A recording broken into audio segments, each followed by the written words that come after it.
Mesdames et messieurs, chers invités, bonsoir à toutes et à tous. Bienvenue à cette escale du Festival Écriture des Amériques, ici à Saint-Martin.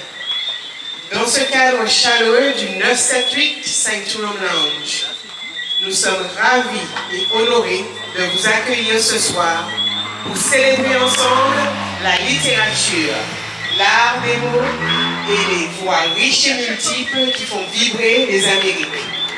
Ce festival est bien plus que simple événement littéraire. C'est une invitation à explorer les récits, les émotions et les perspectives d'auteurs talentueux qui, à travers leurs écrits, transcendent les frontières culturelles et linguistiques. Cette deuxième édition sur notre île est exceptionnellement forte en émotions et porte une dimension particulière cette année, en mémoire de Madame Maryse Condé, une femme exceptionnelle, une écrivaine visionnaire et une voix puissante des lettres antillaises qui a marqué nos cœurs et nos esprits à jamais. Ce soir, nous célébrons également son héritage qui continue d'inspirer les générations d'écrivains et de lecteurs. Je tiens également à exprimer notre profonde gratitude envers nos partenaires, les organisateurs du Festival Écriture des Amériques et tout particulièrement Mme Hugues Despointes pour leur engagement inestimable, la collectivité de Saint-Martin, notamment la direction de l'action culturelle pour leur soutien continu aux initiatives culturelles, et le 978 Sanctuary Lounge qui nous accueille chaleureusement ce soir. Nous avons également l'immense privilège de recevoir ce soir nos invités spéciaux, Mme Paulina Panasenko et M. Stéphane Père, dont les œuvres et les récits enrichiront cette soirée et illumineront notre vision de la littérature des Amériques. Un grand merci à Mme Élise Lépine, journaliste et animatrice de talent, qui nous guidera tout au long de cette rencontre littéraire. Votre présence et votre dynamisme ajoutent une valeur inestimable à cet événement. Enfin, merci à vous, cher public. Votre présence témoigne de l'importance que vous accordez à la culture et à la littérature. Ensemble, nous perpétuons cette tradition qui fait de Saint-Martin une terre d'accueil pour l'art et les mots. Et pourquoi pas, en espérant qu'un jour, un écrivain ou une écrivaine, Saint-Martinois, Saint-Martinoise, fasse partie de cette belle caravane littéraire qu'est le Festival Écriture des Amériques. Ce serait un moment de grande fierté pour notre île et nous savons que ce rêve est à notre portée grâce à nos talents locaux. Avant de conclure, je tiens également à rappeler que les dons pour l'association Coffee Soul Biscuit sont les bienvenus ce soir. Ces contributions nous permettront de continuer à développer nos activités et surtout de financer l'aménagement futur de notre quartier général, un lieu essentiel pour la réalisation de nos projets. Votre générosité est précieuse et nous vous en remercions chaleureusement. Sans plus attendre, je vous invite à profiter pleinement de cette soirée, riche en échanges, en découvertes et en émotions. Je déclare officiellement ouverte l'escale du Festival Écriture des Amériques à Saint-Martin. Merci et bonne soirée à tous.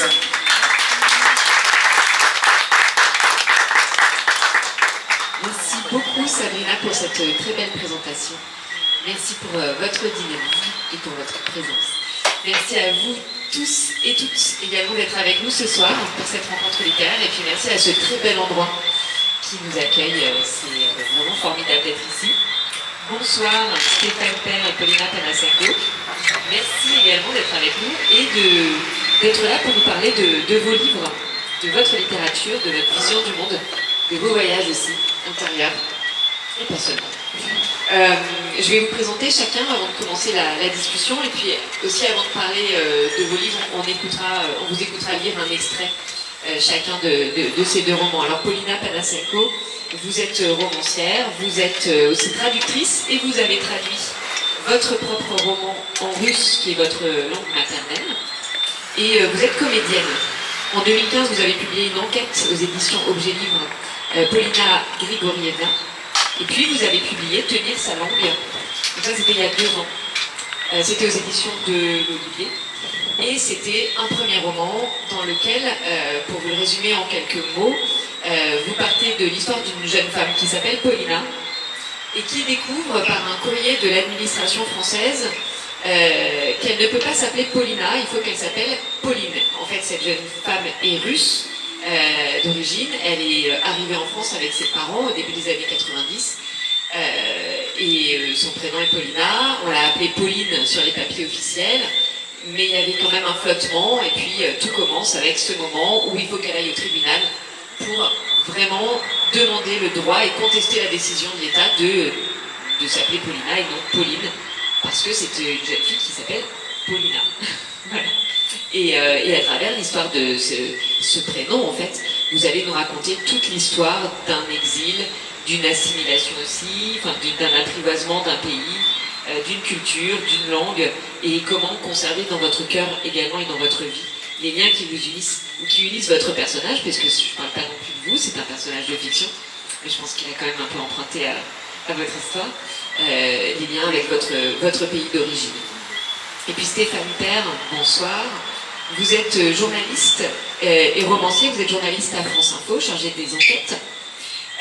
Et vous avez publié il y a quelques temps Élastique Nègre, qui était un roman formidable, un roman policier qui se passait en Guadeloupe, avec la découverte d'un corps qui avait un destin très particulier et qui mettait en lumière l'histoire de l'île. Et c'est un livre qui m'avait vraiment beaucoup intéressé, beaucoup plu, qui était très très bien écrit. Un premier roman très convaincant, et donc ce nouveau roman qui est sorti cette année, Fury Caraïbes, aux éditions 10-18, c'est un roman qui nous transporte cette fois en Haïti, et sur 2 périodes différentes. D'abord les années 1970, donc c'est le 1971, et là on va suivre un personnage assez singulier, c'est le personnage de Rosalie Adolphe, qui est la chef de la grande prison où sont enfermés tous les opposants au régime, qui est une femme d'une extrême violence, d'une extrême dureté, qui dirige en fait ces milices, et on est vraiment dans l'histoire de ces tontons macoutes qui faisaient régner la terreur, et vraiment de manière extrêmement brutale, notamment en assassinant une famille entière.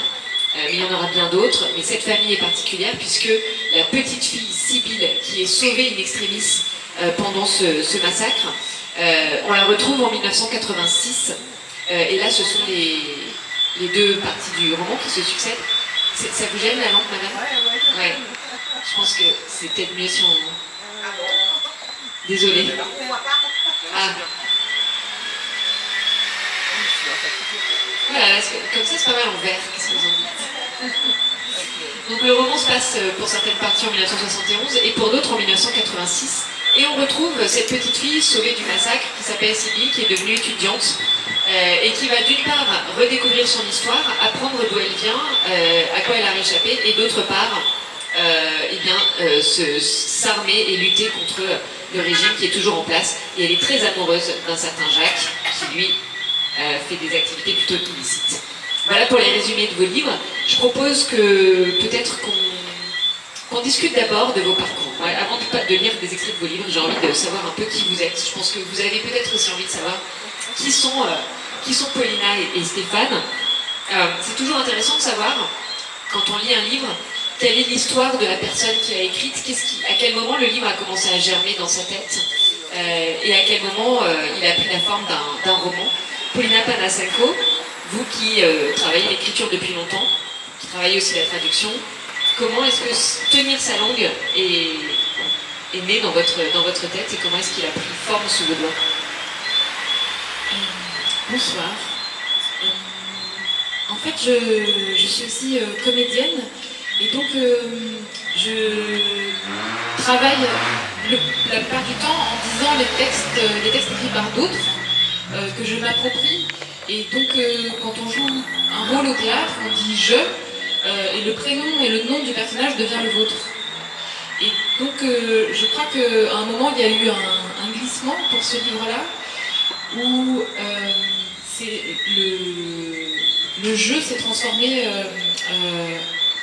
en la narratrice du livre, Et la première fois que je prenais beaucoup de notes et j'écrivais depuis un moment, mais la première fois que j'ai eu le projet d'écrire un roman, d'en faire un livre à part entière, c'est en 2019, parce que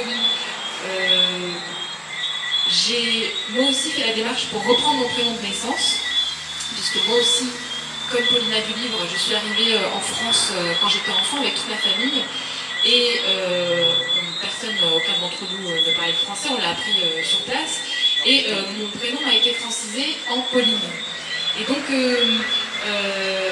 à ce moment-là, j'ai entamé les démarches pour reprendre mon prénom de naissance. Et c'est là qu'il y a une sorte que tous les textes que j'avais écrits se sont structurés dans la direction d'un roman, qui est devenu ce roman. Alors Stéphane, vous êtes journaliste et vous faites des enquêtes. On en parlait avant la rencontre, c'est quelque chose qui nourrit une plume, surtout quand vous faites du policier et c'est un roman noir historique là, mais vous êtes quand même du côté du polar, on vous retrouve souvent dans des festivals de polar et en même temps c'est une littérature aussi très large. Est-ce que vous, c'est le réel qui a nourri la fiction? Comment vous avez eu envie d'écrire ces deux romans, et notamment Furie Caraïbe? Bonsoir à tous. Alors l'origine, d'abord l'envie d'écrire, tout court. Après, c'est vrai que j'ai sûrement été emporté effectivement par mon expérience professionnelle à France Info, où j'ai absorbé pendant plus de 10 ans, presque 15 maintenant, on va dire une bonne partie de la misère de la société française, que ce soit en prison, à travers les faits divers, plus récemment dans la sphère du renseignement et du terrorisme. J'ai vu et entendu beaucoup de choses qui m'ont bouleversé aussi et qui m'ont nourri. Et tout ça, c'est aussi à chaque fois des histoires singulières, des gens que je connais, des contacts. Bref, quand on est journaliste, on a beaucoup d'histoires, on entend beaucoup de choses et finalement on en restitue peu. C'est peut-être 1% de ce qu'on restitue. Et le reste, c'est une matière qui finit dans les tiroirs ou dans des calepins. Et c'est vrai que de cette matière-là, qui est évidemment croisée de tout ce qui me fait moi, et ben peut-être que ça m'a attiré dans le champ du polar, sans que ce soit vraiment un goût absolu, que je sois un grand lecteur de polar, même si j'ai une petite référence, mais c'est pas ma passion le polar, mais j'ai été naturellement vers ça et j'espère aller ailleurs aussi. Voilà. Et donc, je crois que je réponds déjà à la question. Et le fait d'écrire sur les Caraïbes, d'écrire sur cette région du monde en particulier, comment est-ce que c'est venu, Stéphane? Alors, moi je suis entre deux cultures, je suis très attaché aux Antilles, à Caraïbes par ma mère. Donc je le répète souvent ici parce que je suis un peu le local de l'étape parmi les auteurs, c'est-à-dire que ma mère est de Guadeloupe, de Pointe-Noire, en Basse-Terre, où effectivement je suis pas né là-bas, je venais pendant les vacances avec ma grand-mère, avec mes parents. Mon père il n'est plus là aujourd'hui, mais mon père qui était originaire de Bourgogne entre autres, était passionné par les Caraïbes, a beaucoup sillonné les Antilles et il a sillonné le monde aussi. Et il est tombé amoureux d'une Antillaise, mais il est aussi tombé amoureux d'un territoire. Et donc on a beaucoup investi cette histoire. On est beaucoup venu ici, on a beaucoup sillonné dans Furie Caraïbes. Il est question par exemple de choses qui ont traversé mon expérience d'enfant ou celle de mes parents. Par exemple dans ce roman il y a un personnage qui s'appelle Jason, qui est un peintre britannique. Et qui est un peintre qui avait vraiment existé et que mon père a rencontré sur un bateau alors qu'il allait aux Antilles avec ma mère dans les années 60 et il lui a tiré le portrait. C'est un portrait qui est dans mon couloir encore aujourd'hui, c'est le portrait de mon père, un magnifique peintre vraiment qui a peint l'Indonésie, l'Afrique, il était passionné par le monde et je l'ai intégré dans mon roman. Et que ce soit les Vestig Nègres ou ce roman-là, il y a beaucoup de choses personnelles aussi, mais dont j'ai les clés. Mais ça m'amuse d'en faire des histoires et de raconter des histoires. Et ça rejoint cela mon travail de journaliste, parce que nous, notre métier qu'on a en commun, Élise, c'est faire de l'info, mais c'est surtout raconter des histoires.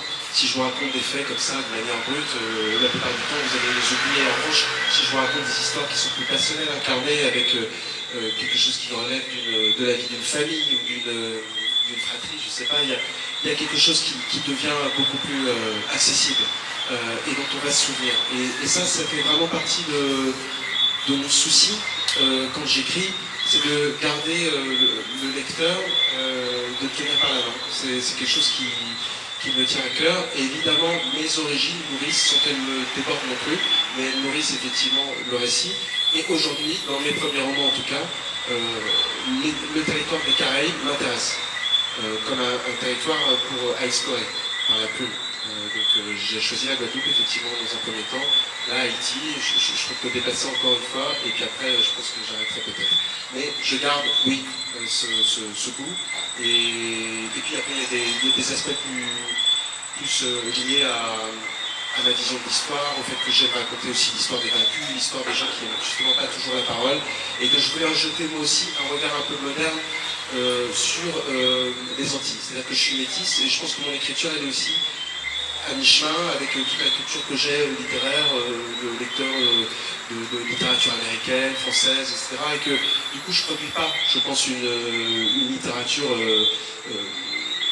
caribéenne. C'est un mélange, c'est un mix, c'est un métissage aussi dans l'écriture, je pense, dans les thèmes et dans l'écriture aussi. C'est intéressant cette question de... On va lire après vos extraits, vous inquiétez pas, mais cette question du métissage des styles et des influences également. Stéphane Père me parlait de Faulkner, il lit Toni Morrison, je crois, c'est ça, hein, dans l'avion. Et vous, Paulina Panassenko, vous me parliez de théâtre, de dramaturge, enfin voilà, d'auteurs qui vous ont inspiré. Parce que c'est un texte, on en parlera plus tard, mais qui est aussi assez hybride dans sa forme et dans les impressions qu'il provoque. On passe du rire à la tristesse en très peu de phrases ou en très peu de pages. Paulina Panassenko, de votre côté, quelles sont les influences que vous avez? Est-ce que vraiment c'est le théâtre? Est-ce que vous lisez aussi des livres qui vous inspirent? Est-ce qu'il y a une langue qui résonne plus particulièrement en vous? Oui, mais sur les influences, quand on pose la question à des gens qui écrivent, souvent on pense tout de suite à des influences littéraires, mais pour ce livre-là, ça a été aussi bien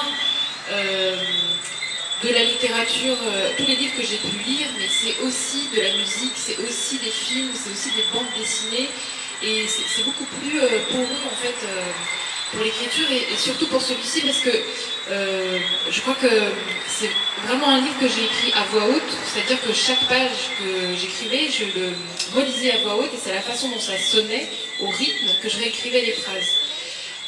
J'ai fait de la musique, peut-être que c'est lié, je ne sais pas, mais en tout cas, j'ai essayé de faire en sorte que...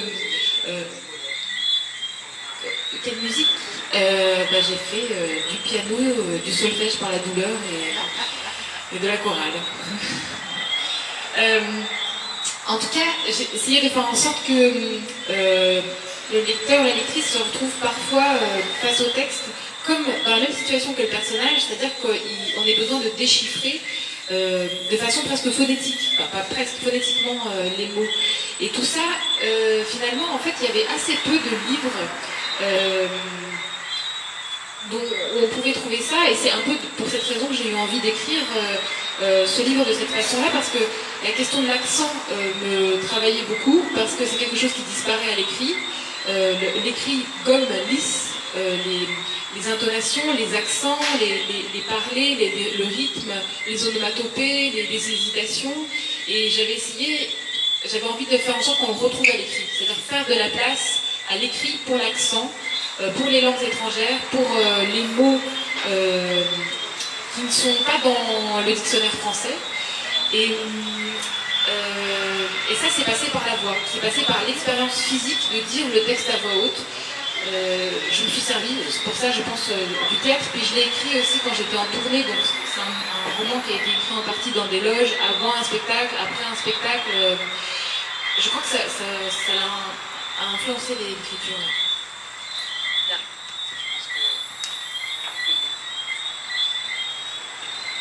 Donc sur proposition je vais lire un extrait du...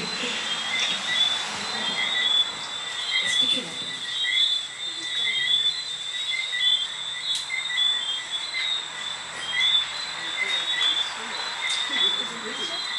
Alors, On peut poser des questions? Oui. Alors je pensais faire un temps de questions à la fin, mais si vous voulez le faire maintenant, en même temps, n'hésitez pas. Hein. Attends, mais juste sur la biographie, parce que Ouais. pourquoi ses parents sont venus en France? Pourquoi ils ont quitté la Russie? Ah oui, mais ça, on va en parler après la lecture. J'ai Ah bon, prévu ça des sera questions après? là-dessus. Ouais. Ok, d'accord. Curieuse.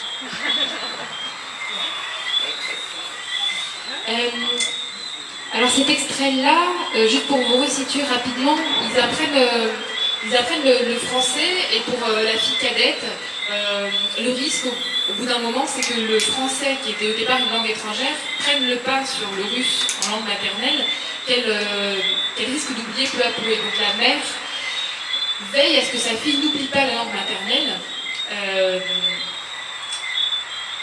et veille à la séparation des deux.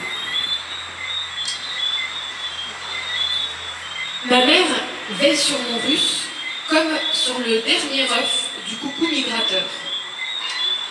Ma langue est son nid, ma bouche, la cavité qui l'abrite. Plusieurs fois par semaine, ma mère m'amène de nouveaux mots, vérifie l'état de ceux qui sont déjà là, s'assure qu'on n'en perd pas en route. Elle surveille l'équilibre de la population globale, le flux migratoire, les entrées et sorties des mots russes et français. Gardienne d'un vaste territoire dont les frontières sont en pourparlers.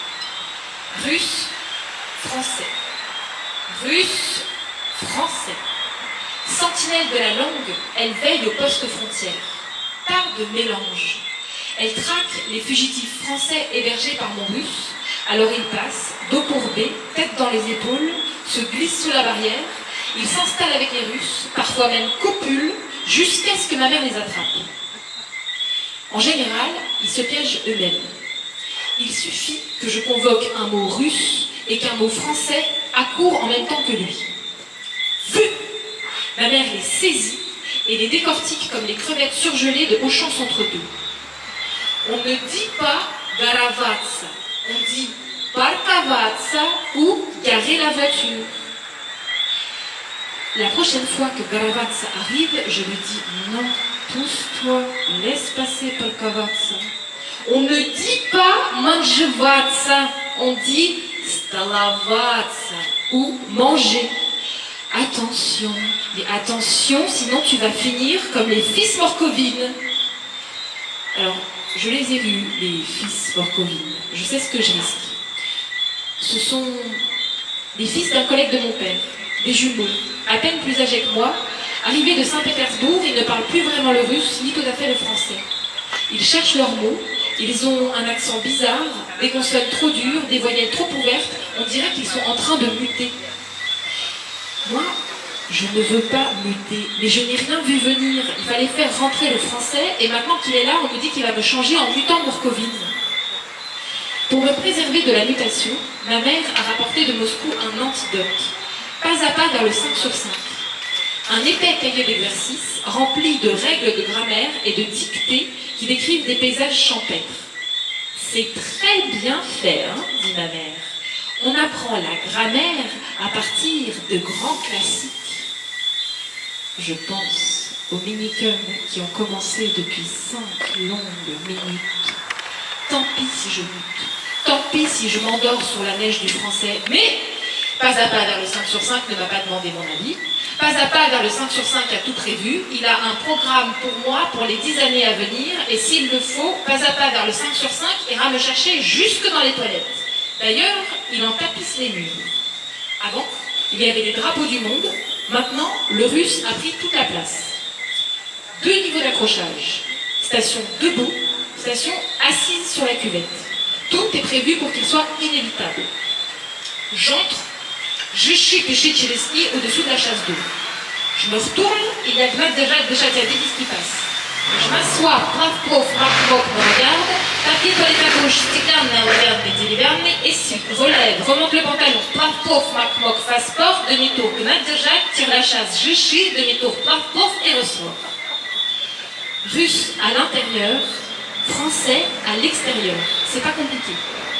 Quand on sort, on met son français. Quand on rentre à la maison, on l'enlève. On peut même commencer à se déshabiller dans l'ascenseur Sauf s'il y a des voisins. S'il y a des voisins, on attend. Bonjour, bonjour. Quel étage? Bon appétit. Il faut bien se séparer, sinon on risque de se retrouver cul nu à l'extérieur. Comme la vieille du 5e qu'on a retrouvée à l'abribus, la robe de chambre entrouverte sans rien dessous. Tout le monde l'a vue. On l'a dit, elle ne savait plus si elle était dedans ou dehors.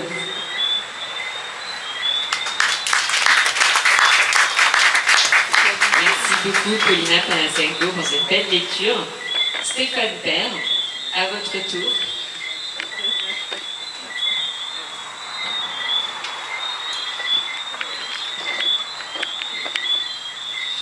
Donc, pour situer ce que je vais vous lire, il s'agit de... Alors, on est vraiment dans une autre ambiance. Ça se passe à 1000 km d'ici, donc en Haïti. Dans les années 60, en 1964, a eu lieu un massacre à l'ouest du pays. Donc on est sous les Duvalier, cette dictature que vous connaissez, je pense tous de nom au moins, et qui traquait tous les opposants du régime. Et à l'époque, dans l'ouest du pays, François Duvalier, à un moment, a cru que la révolution viendrait de Cuba, avec des exilés haïtiens qui étaient partis dans la zone et qui reviendraient pour renverser le régime. Alors pour anticiper ça, il a provoqué des razzias, des purges aussi dans la région, mais un peu partout en Haïti. Et en 1964, il y a un certain nombre de familles qui ont été assassinées, massacrées à Jérémie, sur ordre du palais national de François Duvalier. Et ce massacre, qu'on a appelé les Vêpres de Jérémie, parce que ça s'est passé au moment des Vêpres, c'était un massacre qui a marqué véritablement la région. Et c'est le point de départ de mon roman, le point de départ d'une vengeance aussi. Et donc, ce soir-là, les tontons Macoutes s'abattent sur Jérémie. Les hommes de l'escadron fixent toujours la façade du pavillon de la famille Sansaric. La fumée blanche qui en sort est désormais un panache continu. À l'intérieur, un rideau prend feu. C'est la première flamme. Les bruits montent de la bâtisse, un escalier martelé par les bottes de soldats. Un meuble renversé, entraînant dans sa chute verre et porcelaine. En bas, 2 coups de feu précédés d'éclairs. En haut, une porte heurtée de plein fouet, mais qui ne cède pas tout à fait. Là, le haro effaré d'une femme protégeant ses enfants, et par saccades, ces simulacres indécents de cris de bêtes. Les mêmes qui ont résonné toute la nuit à Jérémie. Poules, chiens, aigles, vaches ou cochons. Tout au long de l'opération, les tontons Macoutes ont revêtu par la voix l'identité des bêtes pour se donner du courage à tuer ou violer. Ou peut-être oublier, le temps d'un massacre, leurs conditions d'humains. Il se passe quelque chose de plus à l'étage. Les pleurs de plusieurs femmes redoublent, et colonel Williams, rassemblé avec les autres sur la chaussée devant la maison, décide qu'il est temps d'écourter tout cela. Il s'avance de 2 pas hors du groupe et lance vers la véranda du pavillon, désormais en feu, qu'ils les sortent tous. Invisible jusqu'ici, Thémistocle, un personnage, un tonton Macoute, sort de l'ombre de la véranda, son chapeau de cow-boy toujours bien vissé sur le crâne, de sorte que personne ne peut confirmer s'il sourit bien à cet instant. Volontaires, sortez-les tous, gueule le géant au petit Macoute, qui ratisse toujours l'intérieur. Sans attention pour leur sexe ou leur âge, les membres de la famille Sansaric sont violemment amenés vers la porte d'entrée, là où se trouve Thémistocle, pour être jetés un à un du haut du perron en contrebas sur la pelouse du jardin. En quelques minutes, les hommes ont réuni la masse tremblante de la famille devant la maison. À terre, le père, qui tente d'enfourcher ses lunettes rondes pour reconnaître ses agresseurs, sa femme, chemise des nuits et pieds nus égratignés, le regard terrifié, leurs 3 fils, dont le plus grand a le visage noyé de sang, puis un jeune couple, dont la femme hurle vers le pavillon, le prénom de ses enfants.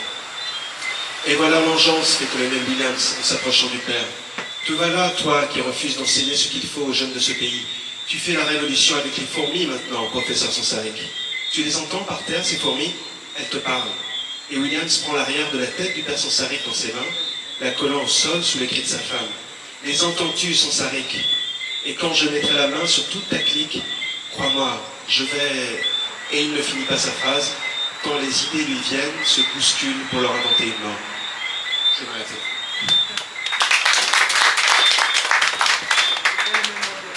Merci beaucoup pour ces 2 lectures. Eh bien, chère madame, je vais poser votre question, qui est une excellente question. et qui s'impose d'ailleurs, c'est le contexte de ce départ de Russie pour aller vers la France en famille, en laissant quand même derrière soi les grands-parents qu'on retournera voir tous les étés. Est-ce que vous pouvez nous poser le décor et nous expliquer le contexte de ce départ de la Russie vers la France? Dans le livre, on a des indices. On sait que le père est mathématicien, on sait qu'il est scientifique, on sait qu'il travaille en Russie, et c'est le premier qui part en France un peu en éclaireur. Mais on ne sait pas exactement pourquoi. On a des espèces on a le contexte historique dans lequel ils vivent, c'est-à-dire la Russie du début des années 90. Le roman commence avec le putsch de 93, avec les tanks qui montent vers la Maison Blanche, et il y a toute une sorte d'événements comme ça qui sont tracés, mais on n'a pas de réponse de voici pourquoi ils partent en France. Et c'est quelque chose que j'ai évacué volontairement parce que volontairement mais inconsciemment sur les raisons profondes, mais je pense que c'est une question que je contourne. Je ne réponds jamais à la question pourquoi vous êtes venu en France. En général, je ne réponds pas, ou alors je réponds et pourquoi pas. Donc finalement, quand ça s'est transformé, quand ça a nourri le roman, on peut faire des hypothèses. Je pense qu'on a les indices nécessaires pour tracer une réponse, une espèce de réponse, mais je l'ai laissé hors cadre volontairement. Et on sent aussi un rapport de votre héroïne, de votre narratrice, aux questions aussi de la politique de son pays d'origine, et notamment il y a une scène que j'ai trouvée très intelligente quand elle va chez une copine étudiante qui a un poster de propagande en fait communiste, et votre personnage dit mais moi ça me dérange vraiment en fait de voir ça ici et de voir repris et réutilisé dans un contexte différent qui finalement, dont on comprend très bien qu'elle n'y comprend rien et que c'est une utilisation. Voilà. Est-ce que vous pouvez nous parler de cette scène-là? Parce que peut-être que moi ma lecture n'était pas la bonne lecture. Déjà, votre lecture est nécessairement la bonne puisque c'est la vôtre, mais je ne veux pas faire de correction. Chacun a le droit de lire, bien sûr, comme il le souhaite. Hein. Mais le tableau en question, c'est un tableau de Lissitsky, Battre les Blancs avec le point rouge, qui est un très beau tableau des années 20. Et effectivement, c'est une œuvre d'art qu'on trouve à la galerie Tretiakov, qui est connue et aimée et qui a effectivement un intérêt majeur. Mais dans le livre, on la retrouve chez l'amie de la narratrice qui a ça au mur, comme on a... qui pourrait être comme un t-shirt avec Che Guevara quand on n'est pas cubain, ou quand on a la faucille et le marteau sans nécessairement s'impliquer.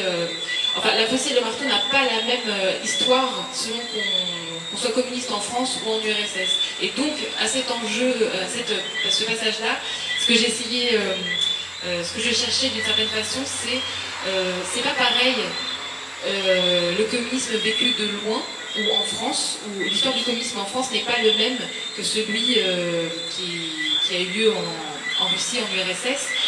Et ce n'est pas la même chose, elles ne sont pas affectées, elle et son amie, de la même façon, selon que ça touche ta chair et ton sang, mais physiquement, c'est-à-dire selon que ça a eu un impact physique sur l'histoire de ta famille et de ton corps ou non. Et donc finalement, elle dit oui. Pour elle, c'est un panneau de propagande, ce qui pour son amie est une image visuellement agréable. Stéphane Père, vous avez contextualisé la scène, l'une des scènes du tout début du livre que vous venez de nous lire. Est-ce que vous pouvez nous donner... Moi j'ai une question sur, d'une part, le contexte et puis le choix de ces deux années particulières. On est soit en 1971, soit en 1986, dans une période qui est assez longue. Et puis, votre rapport aussi au réel, puisque c'est un roman noir historique, donc on est face à des faits qui ont réellement existé, mais en même temps, il y a des avertissements au début ou à la fin, je ne sais plus, et qui disent que beaucoup de choses sont aussi inventées, que certains personnages sont fictionnels, et que voilà, il faut pas... Et on sent que vous qui êtes journaliste et qui êtes tenu à l'exercice pur et dur du réel dans votre métier à la radio, là, vous écrivez quand même un roman, et vous vous offrez aussi le droit de faire de la fiction. Donc double question, c'est d'abord de nous préciser ces deux années et ce contexte historique, et puis de nous dire comment vous avez géré le mélange réel et fiction. Ce que je voulais, moi, l'objectif de ce livre, c'était de raconter les années du Valais. Donc les années du Valais, ça a duré un certain temps, parce qu'il y a eu le père qui est arrivé dans les années 50, ça s'est fini avec le départ du fils, qui s'est réfugié en France d'ailleurs, en 86. Et donc cette longue période, il fallait que je trouve, en tant que romancier, raconteur d'histoire, une sorte d'arc narratif qui soit suffisamment riche et qui raconte finalement tous les épisodes, les affres, je dirais, de cette dictature. Voilà, vous avez cité Faulkner tout à l'heure. Moi, j'aime beaucoup Faulkner pour la langue, mais aussi pour la structure. J'adore la façon dont il structure ses livres. Et dans certains de ses livres, il choisit les dates pour structurer comme des points d'entrée où tous les personnages convergent, et à partir de cette date-là, s'établit une réalité. C'est une autre façon de faire un livre choral, en fait. Et moi, ce qui m'intéressait, c'était ça. 71, c'est une année charnière, parce que c'est la période, enfin c'est l'année où décède François Duvalier, donc le président à vie, meurt. Et 86, c'est l'année où son fils est renversé et s'en va. Et cette façon de faire me permet de raconter plusieurs générations. Et évidemment, pour présenter tout, j'ai inventé cette histoire de vengeance, et puis une histoire de trésor aussi, qui en fait n'est pas juste un trésor de pirate, hein, c'est une sorte de métaphore pour raconter que pendant toutes ces années, le peuple haïtien a été spolié, a été privé de toutes ses ressources, et que cet argent a disparu, a été s'est envolé plutôt sur les comptes offshore des Duvalier, et il n'est jamais revenu. Aujourd'hui, les Haïtiens, ils n'ont plus qu'à pleurer parce que cet argent a disparu. Comme toujours, et on parle de centaines de millions d'euros. Donc, c'était ça aussi, l'idée, c'était de réussir à dresser cet arc-là. Je ne me souviens plus de la deuxième partie de votre question. C'était les dates, mais aussi le réel et la fiction. Oui, je mélangeais donc des personnages réels et des personnages de fiction. Par exemple, vous avez cité Jacques. Jacques, c'est un personnage que j'avais rencontré avant dans le cadre d'un travail sur... J'ai beaucoup bossé sur la drogue, moi, dans le journalisme. Et on ne dit pas souvent, mais en fait, les Antilles, c'est un endroit clé pour la drogue dans le monde. Et c'est un endroit où la drogue passe, rebondit, et parfois aussi pas mal consommée. Moi, j'ai vu même dans ma famille des dégâts qu'a pu faire le crack, par exemple, ce que je racontais dans Elastic Man, le premier roman. La drogue a joué et joue un rôle capital dans la crise aujourd'hui en Haïti. On n'en parle pas suffisamment, je trouve, dans les médias, mais parce qu'on a du mal à pouvoir enquêter là-dessus, et puis parce que les Américains ne donnent pas suffisamment de clés, et ils enquêtent beaucoup là-dessus. Mais en Haïti, la question de la drogue a toujours structuré en fait les rapports politiques et la corruption depuis longtemps. Et donc Jacques, c'est un personnage qui a vraiment existé, qui existe toujours, qui vit aujourd'hui en Haïti, qui s'appelle Jacques Quétan. Et ben, ce personnage-là, qui est un baron de la drogue, qui est un narcotrafiquant, qui a amassé des dizaines et des dizaines de millions d'euros en servant de petites mains au trafic de cocaïne qui venait de la Colombie, qui venait des pays de producteurs, qui était une façon de contourner en fait la barrière du Mexique pour aller vers les États-Unis et l'Europe. Et ben, ces personnages-là, c'est des vrais personnages, et j'ai eu un grand plaisir à les investir pour en faire des personnages de fiction. Et donc ce mélange-là que je fais me regarde. Mais au final, ça donne une histoire qui, je pense, raconte quelque chose de vrai aussi dans la fibre en fait qui font ces personnages. C'est intéressant de naviguer tout le temps surtout quand on fait un peu du polar, du roman historique, c'est de naviguer entre les éléments de vrai, de faux, et de brouiller un peu les cartes. Et voilà, et ceux qui savent, ils savent, ils reconnaissent en fait de quoi il est question. C'est un jeu un peu, hein, c'est un rébus, c'est très plaisant, très jouissif de faire ça quand on écrit. Paulina Panasenko, vous écrivez l'histoire d'une Paulina, vous vous appelez Paulina, Et en même temps, c'est une question que je vous ai déjà posée, mais je vous la repose parce que je vous l'ai posée en Guadeloupe. Donc on a bougé. Comment est-ce que vous avez travaillé cette matière du réel? Et puis comment, après, derrière, quand on met ce livre-là en liberté dans les librairies, et puis que nos proches les lisent, et puis nos amis de collège, de lycée, enfin comment ça se passe en fait? Parce que c'est vraiment une histoire... Enfin, si vous me disiez tout est vrai, absolument chaque mot, je vous croirais. Si vous me disiez j'ai tout inventé sauf l'histoire du prénom, je vous croirais aussi. J'ai envie de savoir en fait comment vous avez travaillé ça, et peut-être que comme Stéphane, vous allez me dire que ça vous regarde. Finalement, si je dis tout est vrai, en général, on me dit, oui, non, mais quand même, là, le passage, non, mais quand même, là, vous avez un petit peu inventé. Et si je dis que tout est faux, on me dit, non, mais, non, parce que regardez, ça se recroise. Donc finalement, il n'y a pas vraiment de sortie à ça. Je crois que la fiction et l'invention et le jeu avec la réalité est indispensable, avant tout pour une chose, c'est de s'octroyer les pleins pouvoirs et la liberté absolue et totale de faire ce qu'on veut. C'est une histoire de contrat et je ne veux pas signer de contrat à dire ce n'est pas un témoignage.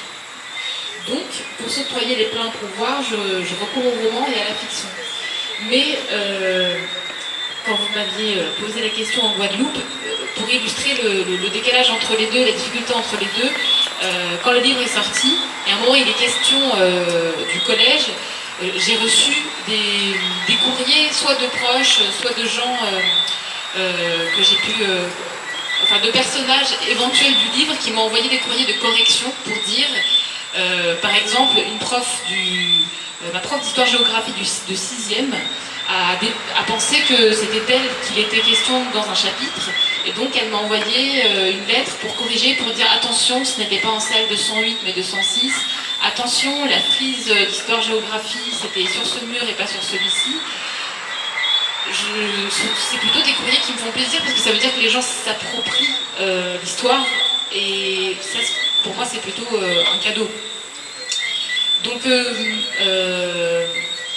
moi, en tout cas, tel que moi je l'ai vécu, c'était quelque chose que j'écrivais comme un roman et que j'ai nourri d'expériences personnelles. Parce que par exemple, le moment où elle arrive à la maternelle et où elle n'entend pas des mots, mais elle entend une masse de sons dans lesquels ce sont des sons, ce ne sont pas des mots. Il va falloir fractionner ces sons-là un par un, aller chercher les syllabes, les lier au sens pour apprendre la langue française.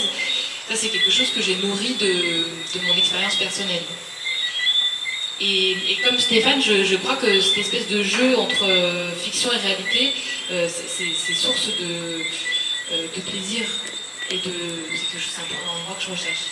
Moi, juste pour ajouter un truc, c'est par exemple sur le roman historique, même si c'est un terme qui est quelqu'un que le roman qui parle d'histoire. Qu'est-ce qu'il y a de plus ennuyeux en fait qu'un roman qui justement dans cette précision des faits, etc. Je pense que ce qui compte c'est justement divaguer.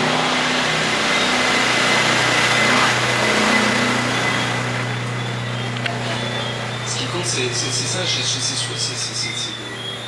de partir de l'origine, mais de vraiment aller loin, quoi. Moi par exemple le personnage qui est sur la couverture, la Rosalie, elle a vécu, elle a une vie, mais je suis ravi. En plus, c'est quelqu'un qui est détestable. Enfin, c'est quelqu'un qui a martyrisé des milliers de personnes quand même dans cette prison de Fort Dimanche et puis avec ses escalons. C'est un vrai plaisir en fait de lui inventer une vie aussi et de la juger dans l'histoire. Ça, les livres d'histoire s'en chargeront peut-être, mais nous, c'est pas du tout notre contrat. Notre contrat, c'est vraiment d'enfoncer des pommes, d'enfoncer des lignes, d'aller au-delà, de justement contester. Je serais ravi qu'on conteste à la limite parce qu'historiquement, parce que ça serait un débat qui débuterait. Et ça, je me sens très libre, moi, par exemple, par rapport à ça. C'est-à-dire, je me suis jamais dit, ou alors je me serais jamais lancé là-dedans. Je me suis jamais dit, il y a l'association des historiens haïtiens qui va arriver et qui va me rattraper en me disant, écoutez, là, vous êtes totalement déconné sur ce point, c'est pas du tout ça. Et c'est pas l'objet. Je pense qu'on est vraiment dans le territoire de la fiction, et sinon il y a un truc qui s'appelle le documentaire et qui est autre chose. Paulina Panasenko, Stéphane Père nous a expliqué pourquoi il a écrit ce livre, le fait de raconter une période, peut-être on en reparlera, mais d'éclairer aussi le présent à travers cette ce retour, enfin ce coup d'œil dans le rétroviseur, dans l'histoire. Vous, Polina Tarasenko, c'est un livre qui mélange aussi les genres. Comme je le disais en introduction, il y a des moments où on rit vraiment de bon cœur, hein, notamment avec les jeux sur la langue et la question de... Mais aussi votre style et votre ton. En fait, vous avez un ton très drôle et pince sans rire qui est vraiment génial. Et en même temps, c'est l'histoire de la vie d'une personne qui va perdre des proches, très jeune, enfin, qui va souffrir de l'absence, qui va souffrir de l'éloignement, qui va souffrir du manque, qui va parfois... on est quand même en train de parler d'une petite fille qui arrive dans une école et qui... Alors on rit, mais en même temps c'est une petite fille seule dans une classe de maternelle qui se demande vraiment ce qu'elle fait là. Voilà, c'est un texte qui rapproche l'humour d'une femme qui écrit et les tristesses et les difficultés d'un parcours. Tout ça pour vous demander, quelle était votre ambition à vous quand vous avez écrit ce texte? Et en utilisant tous ces ressorts-là narratifs et toute votre personnalité, qu'est-ce que vous aviez envie de dire à votre lecteur ou à votre lectrice sur cette histoire? Alors déjà, il faut dire que quand j'étais en train d'écrire ce texte, qui est mon premier roman, je ne savais pas, je ne pensais à aucun lecteur-lectrice parce que je ne savais pas si un jour j'aurais un lecteur ou une lectrice. Parce qu'aujourd'hui, là maintenant c'est un livre, mais au moment où je l'écrivais, je ne savais pas du tout si quelqu'un allait le publier, le lire. Enfin, j'avais des lecteurs contraints obligatoires dans mon entourage, je savais que eux c'était sûr, ils n'auraient pas le choix. Mais en dehors de ce cercle-là, je savais pas. Enfin, donc je crois que c'est une forme de liberté aussi que j'avais à ce moment-là, qui était de ne pas penser aux lecteurs ou lectrices éventuellement, parce que je savais pas si j'allais le publier. Mais en tout cas sur le passage du drôle et du tragique, je pense que c'est un point de passage qui m'intéresse profondément, mais je pense que c'est à peu près le même endroit, la même chose. D'ailleurs, je ne sais pas si vous avez déjà remarqué, mais parfois si on pleure beaucoup et ensuite on rit, en fait il y a une sorte de rire qui peut sortir des larmes, qui se rejoint à un endroit en fait. Il y a un endroit de communication qui peut passer de l'un à l'autre. Et je crois que j'aime beaucoup cet endroit-là. Et en fait, je crois que c'est aussi quelque chose qui me semble proche de la vie et de ce qui fait son essence. Comme par exemple à un enterrement, on peut être extrêmement, bouleversé dévasté par la raison pour laquelle on est là, mais d'un coup, on va voir que le prêtre ou je sais pas, quelqu'un qui officie a des sandales et que de sa sandale, il y a le petit orteil qui sort en perpendiculaire et au milieu de son chagrin, on voit cette espèce d'élément absurde, comique, mais n'empêche qu'ils se croisent à cet endroit-là. C'est-à-dire que les deux coexistent, le tragique et cette rencontre a lieu dans la vie. Et je pense que c'est des rencontres que j'aime à rechercher aussi dans l'écriture. Et finalement, quand vous écrivez cette histoire au moment où vous ne savez pas encore si vous allez avoir un éditeur, enfin on sait très bien quand on écrit un premier roman à quel point ça va être un chemin de croix, hein, parfois. Enfin, il y a des très belles histoires, et d'ailleurs votre livre c'est une très belle histoire. Vous avez eu le prix Féminin des lycéens, enfin c'est un livre qui a eu un très beau destin et qui a encore un très beau destin. Et on a hâte de lire la suite. Mais quand vous l'écrivez, enfin la suite, le prochain je veux dire, parce que la suite il faut la vivre. Quand vous écrivez ce livre, en fait, vous vous adressez à vous-même. C'est ça, vous écrivez pour vous écrivez pour... non, je dois faire la moue, pas du tout. C'est pas pour mieux comprendre un peu cette petite personne qui a grandi, mais en étant diffractée entre langues, entre cultures, entre... En fait, je crois que la vérité, c'est que je ne sais pas pourquoi j'écris. Je sais que j'ai l'envie de le faire. Parfois même, je pense que j'irai jusqu'au besoin de le faire, mais pourquoi j'écris et à qui je m'adresse, précisément, je ne le sais pas. Je mentirais à vous inventer un destinataire. Voilà. Stéphane Père, je vous pose un peu la même question, en fait, pour Élastique Nègre. Vous l'avez dit, hein, vous avez été aussi inspiré par la Guadeloupe, certaines choses que vous connaissez très bien. Ensuite, vous avez écrit sur Haïti. Finalement, ma question, c'est un peu pourquoi et aussi un petit peu comment vous avez été reçu et est-ce qu'il y a eu une réception différente selon les endroits où vous êtes allé présenter votre livre. Je ne sais pas si vous avez fait des rencontres pour Élastique Nègre en Guadeloupe, mais ce serait intéressant de savoir s'il y a une lecture différente qui est faite par différents lecteurs en fait. C'est la réception du livre. Je ne suis pas à l'aise avec cette question parce que Elasticness, c'est un livre qui, je pense, n'a pas été véritablement identifié, je pense, en Guadeloupe. C'était publié au Fleuve Noir. Je pense que c'est un livre qui a plutôt été lu en métropole. Et aussi parce que c'est un genre particulier, je pense que polar Caraïbes, il y a un sillon à creuser peut-être, même si certains l'ont tenté. Chamoiseau, je me souviens, écrit un bouquin qui est un polar. Donc là, c'est toi, j'ai du mal à vous dire. En revanche, Haïti, malgré la difficulté de faire parvenir les livres en Haïti en ce moment, j'ai pu le faire lire. J'ai été interviewé par le Nouvelliste, qui est le journal un peu, on va dire, historique haïtien. Où j'ai répondu à un entretien, on a eu des échanges, et depuis j'ai eu pas mal d'échanges avec des Haïtiens aux États-Unis, à Montréal, à Paris aussi. J'ai échangé. Voilà, le livre rencontre en fait des espaces qui ne sont pas que des espaces de gens haïtiens, mais des gens amoureux d'Haïti. Et c'est très intéressant ça, parce que je pense qu'il y a un grand désespoir qui entoure ce pays, une grande dramaturgie un peu avec ce pays, mais au fond il y a un grand amour aussi, une grande affection, beaucoup de passion aussi, que j'essaie de décrire à un certain moment dans le livre, mais ce pays ne laisse pas indifférent. Il y a quelque chose de magnétique en fait dans ce pays. Quand on y va, les gens qu'on rencontre, c'est décuplé quoi, c'est très très fort. Il y a quelque chose de très archaïque aussi dans ce pays. Il y a quelque chose de magique. Et c'est un territoire de magie, Haïti, avec cette religion vaudou qui existe aussi. Et il y a dans la réception du livre un peu tout ça. Il y a des gens qui, d'un côté, sont intéressés par l'histoire, d'autres qui sont juste intéressés par vivre quelque chose et d'ouvrir une porte en fait, vers Haïti et ce qu'ils ont connu aussi de ce régime-là. Voilà, donc cette réception-là, moi, elle m'intéresse encore, mais je pense qu'après le livre, il vit sa vie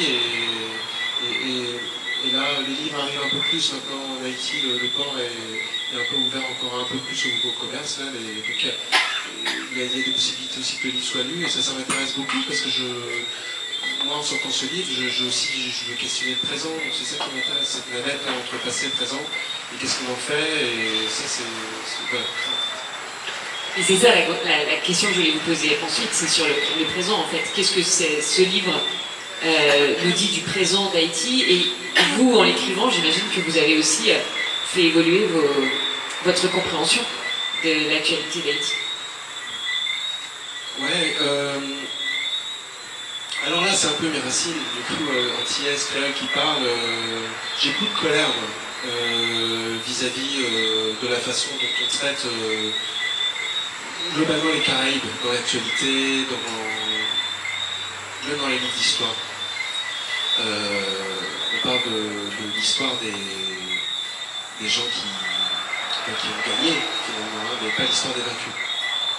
Et quand on est antillais, on sait en fait que le poids de l'histoire c'est quelque chose de très important. Parce que moi qui vis je vis en France, ma vie elle est là-bas, mais j'essaie bien là, mais il y a des très grands motifs de fierté en fait dans l'histoire des Caraïbes. Il y a des raisons de résister, de montrer en fait que c'est beaucoup plus complexe que ça. Et en parlant d'Haïti, c'est aussi ce que je voulais faire. Moi, le point de départ de ce bouquin, c'est un certain Donald Trump qui me l'a donné en 2018, quand il a, et il l'a fait encore récemment, insulté Haïti en disant que c'était a shit all country.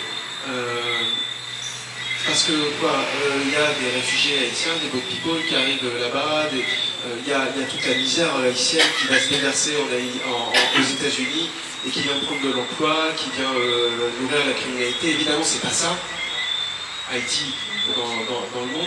Mais en tout cas, c'est comme ça que ce président des États-Unis à l'époque résumait Haïti. Et récemment, il a dit que les Haïtiens mangeaient des chiens dans les parcs aux États-Unis. Quel mépris! Quel mépris en fait pour ce pays pour l'histoire tellement incroyable en fait de ce pays, cette première république noire. En fait, il y a quelque chose d'assez inédit en fait dans l'histoire de ce pays et de cette zone du monde. Et c'est aussi ce mépris-là qui m'a donné envie d'écrire sur l'histoire de ce pays. Même si je suis pas haïtien, j'avais envie aussi de raconter ça. Et dans mon livre, au-delà de faits historiques, etc., je raconte d'autres choses aussi sur l'histoire de ce pays, toute la subtilité aussi. Moi, je suis toujours frappé par ça. Les Antilles, d'une manière générale, moi j'en joue beaucoup. Quand je viens avec des amis, etc., qui découvrent les Antilles. Mais en fait, il y a beaucoup de finesse, beaucoup de choses qui traversent en fait l'histoire, la culture dans cette zone du monde. Moi, qui m'intéresse, c'est que je continue d'avoir envie de raconter. Et c'est pour ça que j'écris aussi. Et avant tout, j'écris parce que j'adore la langue. Mais j'écris aussi pour ça. Paulina Panasenko, je pense évidemment en écoutant Stéphane Père à l'exercice que vous avez fait, qui est ce livre-là, mais dans l'autre sens, parce que vous l'avez vous-même traduit du français vers le russe, ce qui est un exercice de traduction que je trouve absolument passionnant en fait, et qui doit être extrêmement difficile, d'ailleurs on en a un petit peu parlé. Et puis sur la question de la réception, ce qui est intéressant, c'est que vous me disiez, mais avant-hier ou dimanche, que vous avez réussi à le faire interdire. Enfin, évidemment, il a été interdit à un certain âge, mais à l'origine, on vous disait interdit au moins de 18 ans en Russie, et donc sous blister. Et vous avez réussi à négocier 16 ans. Ouais, enfin, si vous m'avez dit la vérité. Non, c'était une blague. Et déjà, comment ça se passe de traduire son propre livre avec tous les pièges de la langue qui doivent s'ouvrir devant vous? Et ensuite, qu'est-ce qu'on ressent quand le livre arrive en Russie, qu'il y a la question de la réception, et que l'accueil est déjà celui-là, c'est-à-dire, bon, potentiellement blister, ou en tout cas, interdiction, autocollant interdit au moins de 16 ans. Déjà pour la traduction, la première difficulté c'est de ne pas écrire un autre livre, parce que en traduisant mon propre livre, je suis maîtresse et seigneur de mon propre texte, donc j'avais tout le temps la tentation de sortir de ça et d'écrire un nouveau roman. Mais à un moment, je me suis dit qu'il fallait faire un choix, et donc j'essaie de me cantonner au fait de... je me suis moi-même limitée, une limite que j'ai pas quand je traduis d'autres autrices ou auteurs, puisque là, pour le coup, j'ai un contrat de fidélité avec eux, je dois être fidèle à leur langue et à ce qu'ils ont écrit. Alors que pour mon propre texte, c'était plus compliqué pour moi. Ensuite, il a fallu tout transposer, déplacer, reconstruire à l'envers l'émigration pour que les mots inconnus soient transposés en russe. Et pour la question de l'accueil, le moins de 16 ans, c'est pas... Alors effectivement, au début, il était question que ce soit interdit au moins de 18 ans, ce qui entraîne le fait que le livre soit sous blister et pas accessible pour pas mal de gens. Donc, mais c'était pas du tout un traitement spécifique à mon livre. On peut trouver des notes interdites au moins de 16 ans sur des classiques. C'est une façon de spécifier tous les thèmes qui ne sont pas OK. Et alors les thèmes qui ne sont pas OK, en fait, j'ai commencé à me dire mais pourquoi moins de 18 ans, pourquoi moins de 16 ans? Et très vite j'ai arrêté complètement parce que je me suis rendu compte qu'en me posant cette question-là, je commençais à réfléchir d'une façon dont j'ai pas envie de réfléchir. C'est-à-dire que je ne veux pas savoir dans le fond pourquoi. J'ai des hypothèses, mais j'ai pas envie d'aller dans ce sens. Moins de 16 ans, c'est très bien. Ça veut dire qu'il est accessible exactement comme tous les autres livres. Mais c'était pas une attaque particulière sur ce livre-là, c'est un rapport à tout plein de zones qui sont considérées comme sensibles ou tabous. Bon, alors bien sûr, il y a tout ce qui est lié à l'homosexualité, à la sexualité, à des scènes... enfin, le champ est vaste. Il n'y en a pas, ça dépend, vous voulez que je donne des arguments si on cherche, on peut trouver la rencontre avec l'accent, par exemple. Voilà, par exemple. Bon, en tout cas, il n'est pas sous blister. s'en réjouit. Moi j'ai posé, en fait ça fait déjà, voilà, on est arrivé à, on a dépassé le temps dont on avait parlé avant la rencontre. Mais chers messieurs, dames qui êtes ici, si vous avez des questions, n'hésitez pas. On va faire passer le micro.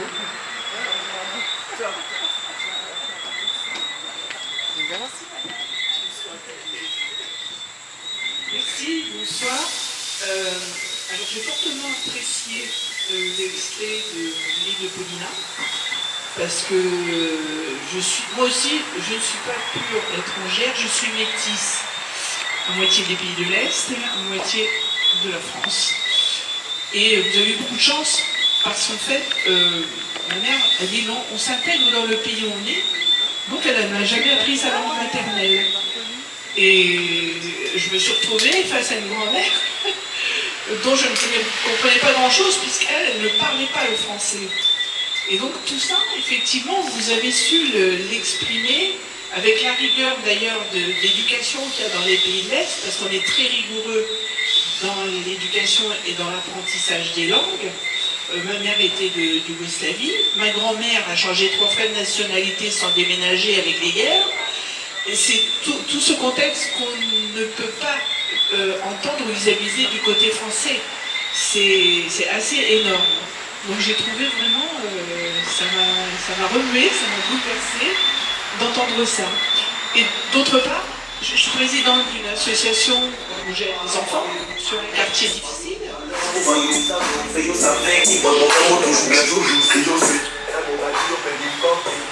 Et en fait, le fait de dire, vous avez changé d'habit quand on sortait de chez nous. On rentrait, c'était une langue, on sortait, c'était une autre. Et bien c'est ce qui manque cruellement. Ici, la majorité de la population ne maîtrise aucune langue parfaitement, qu'elle soit maternelle ou nationale, et autre. Tout est méli-mélo, tout est bâtardé dans le langage, ou arrangé à la sauce créole. Comme ça, ça vous donnera un petit goût des Caraïbes. Mais bravo, je voulais surtout dire bravo et ça m'a beaucoup interpellé.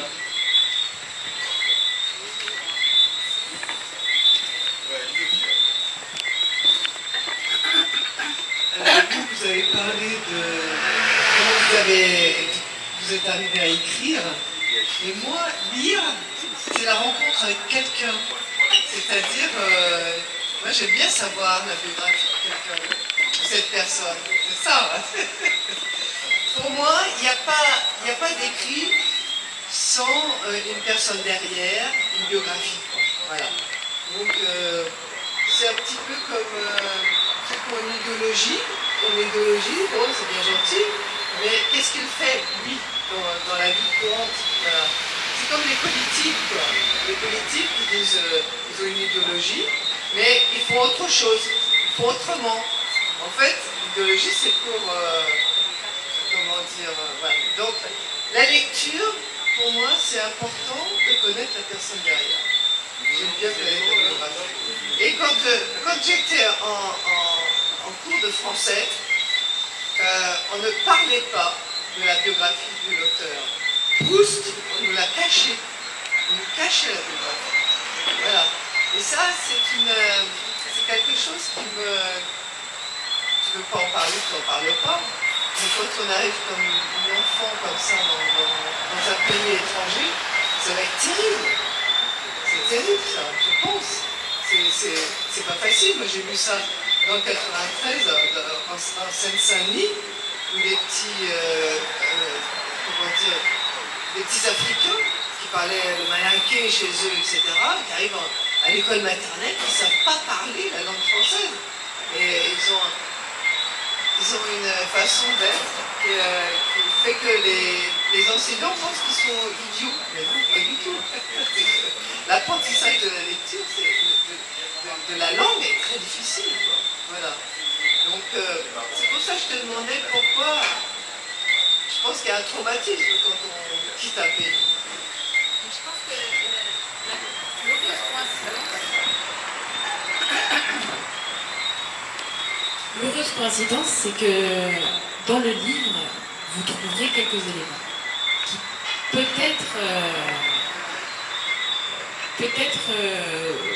justement dans la direction des hypothèses que vous faites.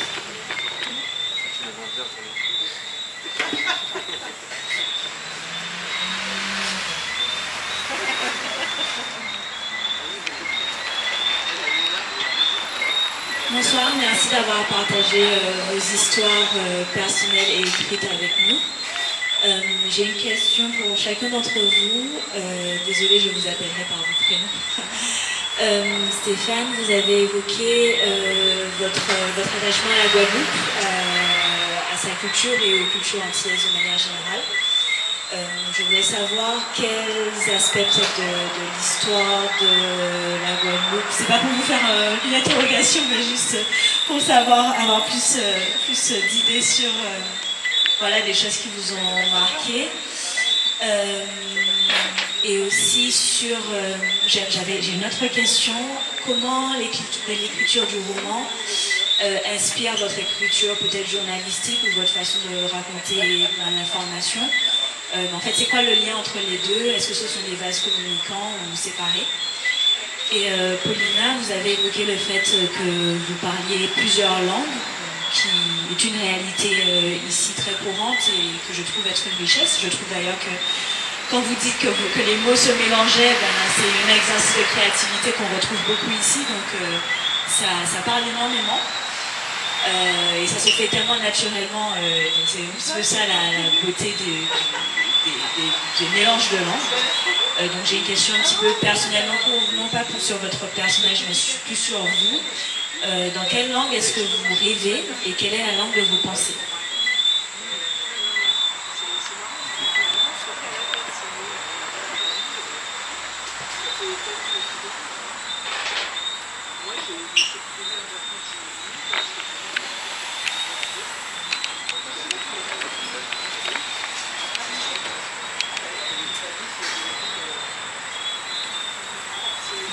Alors c'est intéressant votre question parce que ça rejoint une question qu'on pose parfois, mais dans l'autre sens, c'est-à-dire quelle est votre langue, quelle langue est la plus proche de vous, le français ou le russe, et en même temps souvent de choisir.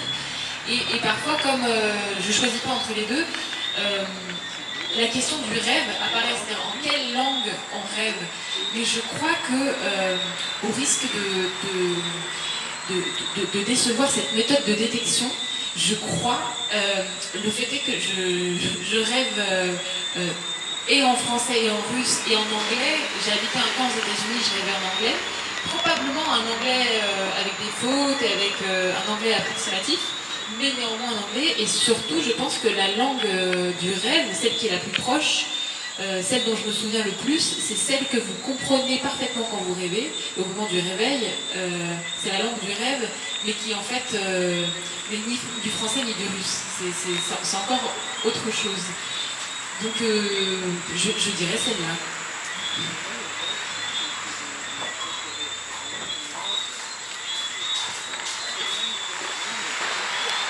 Il y avait une autre question pour Paulina, c'est ça?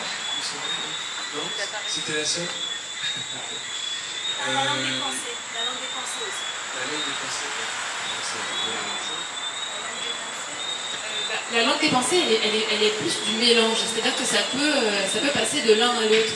C'est-à-dire et aussi, elle mélange, parfois, ça peut arriver ici aussi, mais par exemple, au milieu du français, il y a des noms de lieux ou de marques qui apparaissent dans une autre langue. C'est-à-dire qu'il y a des sortes ça s'appelle du code switching en linguistique. Et quand j'ai découvert qu'en linguistique, il y a tout un courant d'études là-dessus, pour moi, c'était vraiment la fête, quoi. C'est-à-dire qu'il y a des gens qui ont analysé comment ça se passe, comment ça se mélange et comment ça s'organise. Et ça, c'était vraiment génial. C'est-à-dire que à quel moment on bifurque et pourquoi? Pourquoi c'est à tel moment que vous passez d'une langue à l'autre? Et moi, je pratique activement le code switching. D'accord, je ne sais pas. Alors, Moi, j'ai du mal à vous répondre parce qu'en fait, je pense que tout m'intéresse dans l'histoire des outils. Vraiment. Même si l'histoire contemporaine m'intéresse beaucoup. C'est-à-dire, je pense qu'il y a évidemment le rapport entre la métropole, la périphérie qui m'intéresse, pas que avec les Antilles, mais d'une manière générale, le centre et la périphérie, c'est quelque chose qui me fait vraiment beaucoup réfléchir. Et là encore, sur cette question évidemment de la domination, du rapport qu'il y a et de la relégation. C'est quelque chose moi, qui me met en colère, en fait, qui m'énerve. Donc quelque chose que j'essaie de valoriser aussi dans mon travail de journaliste aussi. C'est-à-dire de dire attention, on doit parler aussi de tous les sujets. On se pose des questions de la même façon, il y a une universalité en fait, des thèmes, des questionnements par rapport à l'histoire, par rapport à d'où l'on vient. C'est vrai que moi, mon sujet, je crois que j'ai dit ça hier à Basse-Terre, on a évoqué cette question de l'histoire de la violence, qui est une sorte de façon de dire que, évidemment, quelles que soient les évolutions politiques, les évolutions d'une société, il y a toujours des traces. Et ces traces, elles se mesurent dans les familles, jusque dans les individus. Donc il est impensable de penser qu'il n'y a pas une histoire de la violence collective aussi et des sociétés. Et évidemment, dans les terres qui sont les terres des Antilles, où il y a cette histoire de l'esclavage et de tout ce qui s'est passé ensuite, et avant aussi, parce qu'il y a aussi une histoire de la violence avant l'esclavage ici, évidemment, il y a eu des fracas, des populations qui ont disparu. On parlait des Arawaks, tout ça. Il y a tout ça, toute cette histoire-là, elle est intéressante et elle a été évidemment explorée par le champ de l'histoire, mais je trouve qu'elle continue d'être intéressante à explorer au niveau de la littérature, avec, on citait Toni Morrison, d'autres auteurs, toute cette région du monde, il y a énormément d'histoires singulières à raconter, et ça la littérature le peut. Pour répondre à votre deuxième question, journalisme et écriture, ça c'est difficile, je n'ai pas suffisamment de romans pour savoir, je fais comme je peux en fait. Et ce que je sais, c'est que moi, ma façon de faire, ça doit correspondre à ma structure mentale, c'est que je cloisonne assez bien mon travail journalistique et l'écriture. C'est-à-dire que, parce que je suis salarié dans Radio France, là, j'ai des moments en fait d'écriture qui doivent être là pendant 2 heures je peux écrire, pendant 3 heures je peux écrire. Donc, à un moment donné, je ferme la porte du boulot et je rentre dans un sas d'écriture. Et ça, j'ai la chance, c'est que ça se fait assez vite. Et je peux comme ça avancer dans l'écriture. Et évidemment, il y a après, là on rentrait dans la linguistique, qui est ta spécialité. Mais c'est dans la rythmique, la façon dont on fait de la radio, par exemple. L'écriture radio, c'est quelque chose de spécifique.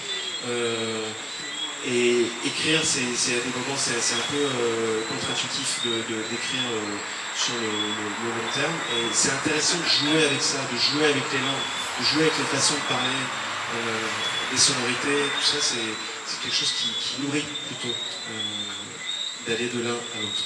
Voilà. Oui.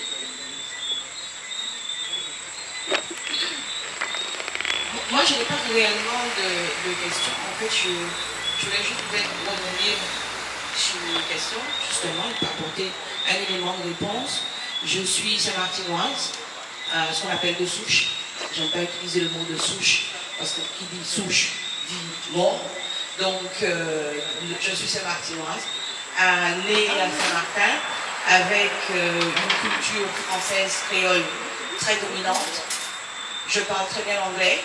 Et c'est vrai que l'anglais qu'on a de Saint-Martin n'est peut-être pas un anglais d'Oxford, mais c'est un anglais qui nous permet de voyager, c'est un anglais qui nous permet d'être présents partout, c'est un anglais qui nous permet de connaître du monde, de nous exprimer et d'être connus et reconnus.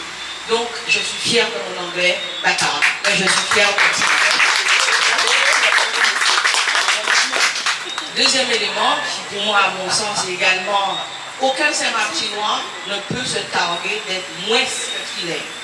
Nous parlons l'anglais, nous parlons le français et nous parlons tous créole.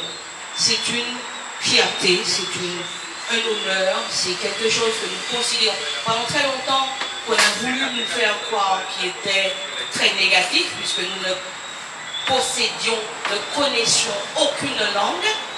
Aujourd'hui, cet élément sur des générations qu'on a martelé à nos jeunes, qui ont fait nos jeunes se sentir rabaissés, pas capables, beaucoup de jeunes de Saint-Martin aujourd'hui n'osent s'exprimer, ni en français ni en anglais, tout simplement parce qu'on leur dit ce que vous dites n'est pas bon. Et aujourd'hui, je pense que la jeune dame qui est là, Madame Gomes, a totalement raison, c'est une fierté que nous devons encenser. Nous sommes peut-être à la base, mais cette base, aucun autre peuple au monde ne peut se targuer d'être trilingue. Et ça, Saint-Martin l'a fait. Donc pour moi, c'est une fierté d'être Saint-Martinois. Je parle très bien. Je parle anglais, je parle le français, je parle très bien le créole. Et je me mets également à l'espagnol, où je fais beaucoup de traductions en espagnol. Donc, c'était juste pour vous situer un petit peu le Saint-Martinois dans son ensemble, dans son environnement, dans sa culture et également dans la fierté de notre peuple, puisque nous sommes un peuple très fier. Et je voudrais répondre aussi, justement, continuer dans cette réflexion, je rêve dans toutes les langues. Mon langage de vexation, c'est le créole, souvent.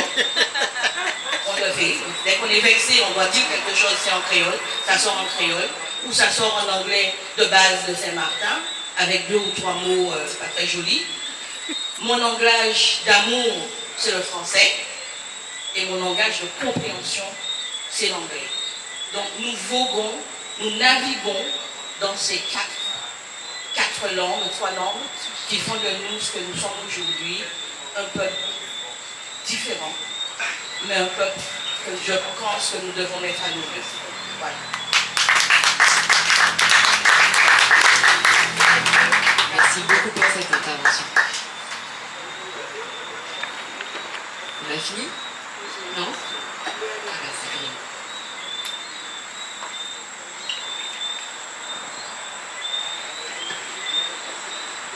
C'est plutôt une question pour Stéphane. Est-ce qu'on aura certainement un tome 2 ou voire une trilogie de ton travail suite aux événements que nous connaissons actuellement d'Haïti? Effectivement, c'est un fait bien spécifique que vous écrivez à la recherche. Mais est-ce qu'il y aura éventuellement d'autres thèmes? Parce que demain, c'est juste pour informer l'audience, demain vous verrez les jeunes lycéens, collégiennes, etc., qui connaissent l'actualité, qui sont au fait de l'actualité. Et peut-être qu'ils vous demanderont certainement, mais qu'en pensez-vous de ce qui se passe actuellement?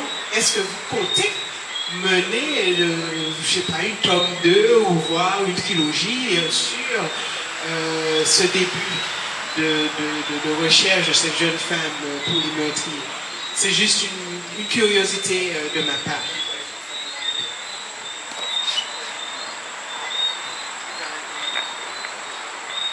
Merci de votre question, mais je vais vous décevoir. Non, je n'ai pas prévu de faire une trilogie et de parler d'Haïti. En revanche, Haïti est au cœur de ma réflexion en tant que journaliste.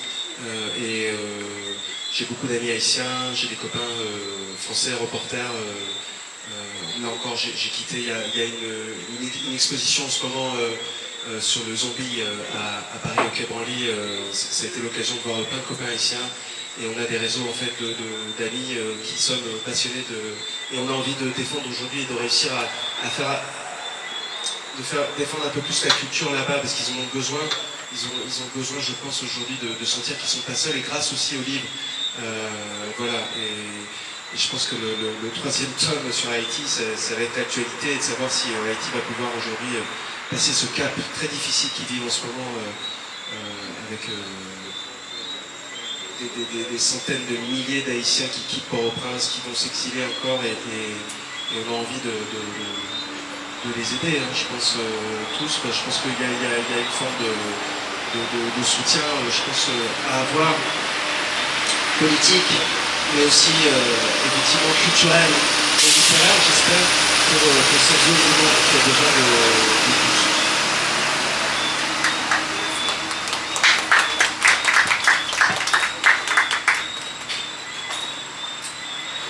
Plus de questions. De toute façon, il y a quelques livres là si vous souhaitez vous les faire dédicacer et échanger un peu avec les auteurs. Et puis voilà, on reste là. Donc, et on vous remercie beaucoup. Merci encore à tous et à toutes d'avoir été là. Merci à Sabrina beaucoup d'avoir organisé tout ça. Merci encore à ce bel endroit. Vraiment, c'est magnifique. J'ai pris des photos, c'est absolument superbe. C'est génial. Merci beaucoup pour l'accueil.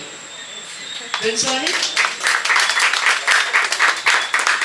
Un grand merci à Élise, à Paulina, à Stéphane. Merci beaucoup d'avoir accepté cette escale pour votre exposition.